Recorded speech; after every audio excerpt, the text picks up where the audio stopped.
Sawadee Cup and welcome to Jung Salon. Well, today is D-Day for Patong's tuk-tuk and taxi drivers to find new parking areas after their 84 previous parking spots have been pared down to just 21.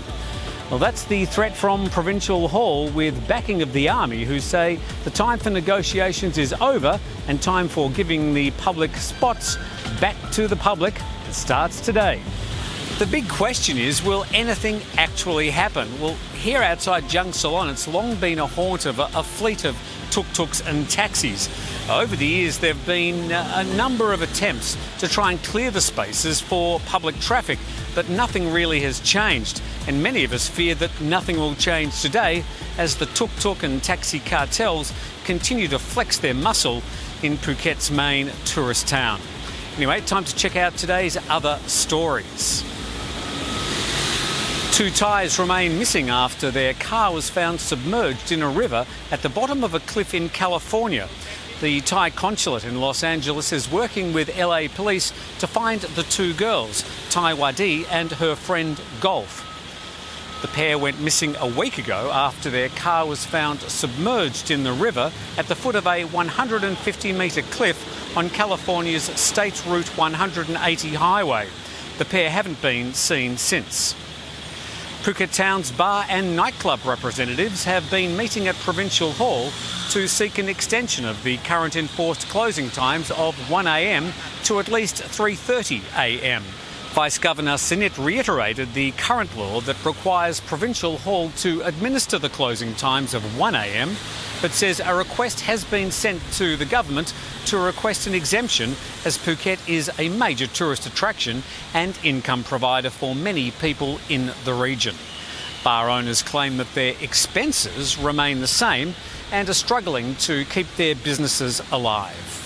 PM Prayut Chan-o-cha spent most of yesterday visiting Sakon Nakhon province, the area in the northeast that's taken most of the brunt of last week's bad weather and recent flooding. He says that His Majesty the King Maha Vajiralongkorn has instructed the government to follow his late father's flood prevention initiatives to ease flooding in the country. He says the King has been monitoring the flood situation and sent relief items to flood victims in Sakon Nakhon. At present, floodwaters have hit 10 provinces, most of them in the northeast. Flood-related fatalities stand at 23. Well, 28 young people arrested for street racing have been sent to a military camp until this Sunday, in line with the Immunisation of Thai Youths and Children project. The project's first batch of youth participants are attending the 5-day camp at the 5th Air Defence Artillery Division. Parents and guardians are also being provided with guidance on how to discipline them. Wildlife officers are continuing to look for a new home for some of the island's monkey population. Wildlife officials have been scouring nearby islands for suitable habitats for the burgeoning populations, since a number of minor attacks and problems with tourists has forced an alternative home to be found. Officials believe the macaque populations have reached a critical mass and are running out of natural habitats without more run-ins with humans. Today's top is 30 degrees, down to 26 degrees tonight. For Friday, they say a top of 29 degrees.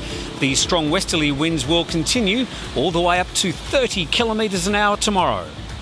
Well, day one of what might be a new regime for the tuk-tuk and taxi drivers' parking situation here in party town Patong. As you can see, the police are well out in force, and we've found out that there's only going to be 8 parking spots for tuk-tuks and taxis allowed out the front of here at Jung Salon, one of the busiest places in Patong. And each day they're going to have to take their 8 parking spots from one side of the road over to the other, and then back to the other side, and on it will go. Will it stand? We're just going to have to wait and see. Thank you very much for joining us on Thaiger today. We'll be back again tomorrow. Thanks for watching.